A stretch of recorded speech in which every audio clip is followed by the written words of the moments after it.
I liked how it was actually like a real baby, and you got to like cuddle with it, and you could hear it breathing at night. It was like having a baby in the house. I was really scared at first because I didn't know what to do, but once I got into the flow of it, I was a little more comfortable. I'm taking care of a real baby, and I took it that serious. It was also very realistic of being a parent and how you realize how tough it is and how you have to plan around the baby. It's not you anymore, you have a baby with you. There are many lessons you can learn from RealCare2, a lifelike experience of caring for a newborn. RealCare2 is programmed to be very realistic, from cooing and crying to needing to be fed, changed, and handled with loving care. RealCare2 comes with all the accessories you'll need to experience caring for a real infant. Let's look first at baby. This lifelike baby is not a toy or a doll and should not be treated as one. Its size, weight, and many behaviors are very much like a real infant. Notice that baby's head needs to be held up, just like a real infant's. The difference is that baby's computer keeps track of all the times you don't provide proper support for the head, as well as a lot of other information. Nearly everything you do to meet baby's needs will be recorded in its computer during the parenting experience. At the end, your instructor can see a full report on how well you met baby's needs. Baby cries when it needs attention, and it has several different cries. The cries start out softly,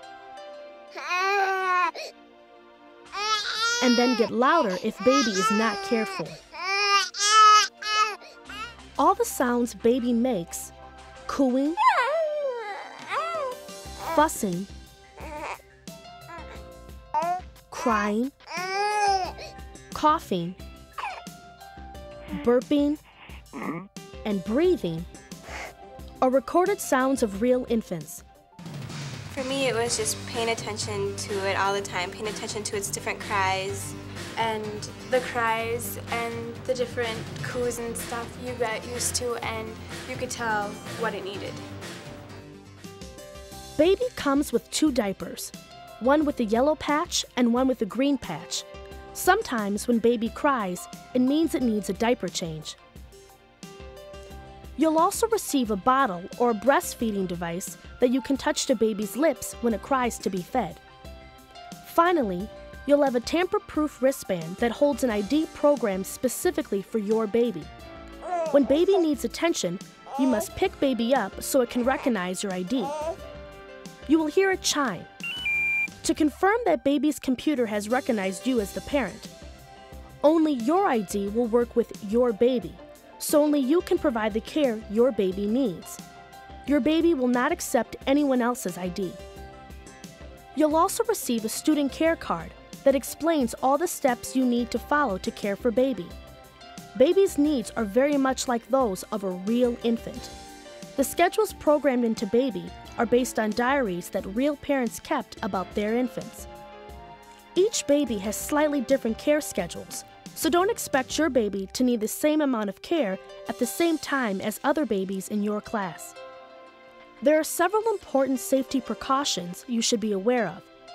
They're listed on the back of your student care card and on the safety precaution sheet you and your parent must sign.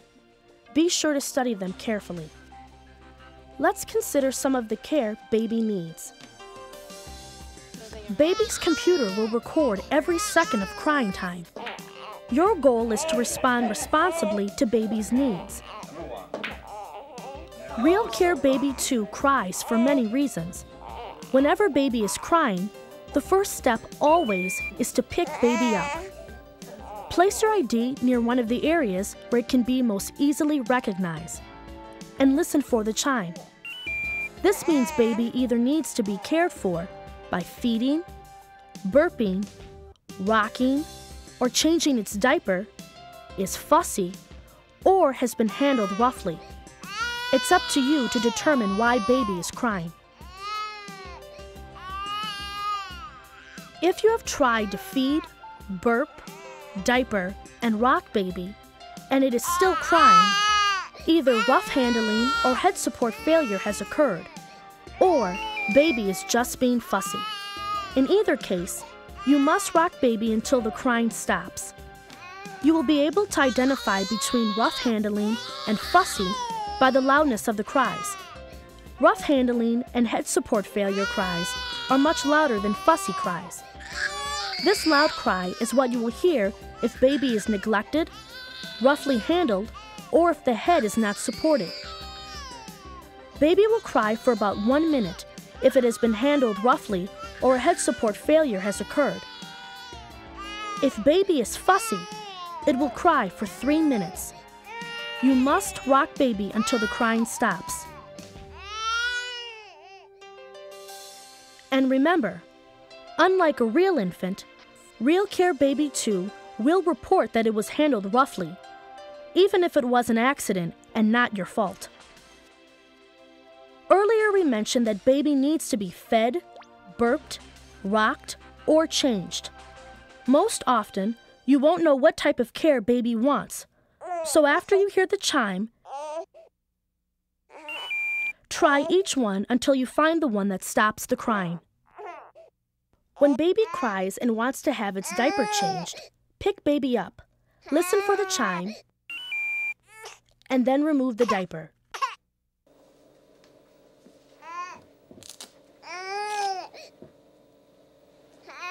Replace the diaper with the second diaper you have. When the second diaper is attached, baby coos to signal you have provided proper care. It must have a diaper on at all times. When baby cries and wants to be fed, pick baby up. Listen for the chime, and hold the bottle or breastfeeding device to baby's lips. It will stop crying and begin making feeding sounds. If the bottle or breastfeeding device is removed from baby's mouth while it is eating, it will resume crying until it is replaced. Baby must be held while it's fed. If you prop the bottle up, baby cries after a while. When baby has had enough to eat, it coos, signaling the end of feeding. Be sure to support the baby's head during feeding. Many times after feeding, baby will cry again to be burped. When it cries again, pick baby up and listen for the chime. After the chime, hold baby against your shoulder and pat its back gently between the shoulders. Crying stops, and you will hear soft whimpering noises. Baby is trying to burp. Baby will burp if you've done a good job. If you pat baby too hard, it may cry because of rough handling. When baby cries because it needs to be rocked, listen for the chime and begin rocking. Baby will stop crying and start to make soft, whimpering noises. You will hear a coo at the end, signaling it has received proper care. If you didn't support baby's head properly or handle it roughly during care, baby will stop feeding or burping, and you will hear the loud cry. Baby needs to be rocked. When the crying ends, the feeding, burping, rocking, or diaper change also ends. If you don't provide proper care within 2 minutes, baby cries harder and a missed care is recorded in its computer. Baby prefers to lie on its back. Other positions will make it cry after a short time. It then needs to be repositioned, but no ID is required. Baby will also make typical infant sounds when it is awake, such as cooing and coughing. These sounds require no care. Tell your instructor if there are times during the parenting simulation when you cannot care for baby, like during an after-school practice. Your instructor can program quiet times when baby won't cry or need care. Under certain conditions, your instructor may also program baby to accept a babysitter, or your instructor can provide daycare. However, these options are strictly up to your instructor. Keep in mind that baby's care schedule continues around the clock, which requires you to provide care during the night. Baby will wake you up. Any delays at any time, even when you've been sleeping, are recorded and are part of the final data. Real infants need care around the clock, and so does RealCare2. Of course, there is much more to caring for an infant than we can simulate. Your instructor has many activities and assignments to help you gain a better understanding of the many aspects of parenting. It might be difficult at times. It's hard to wake up 2 or 3 times a night and take care of a baby, but this really does help you for the future and what you're in store for if you do decide to have children. It really taught me a lot about taking care of babies and what I would want to do as a mom and how I don't want to have kids now at all and wait till I'm like way older. I learned that babies have a lot of needs that you need to take care of. Because it's really hard to do all by yourself. Actually having to do it yourself is the thing that makes all the difference. If you make the decision one day to become a parent, we hope that the Baby Think It Over program and RealCare2 will have given you a head start in understanding how to care for an infant.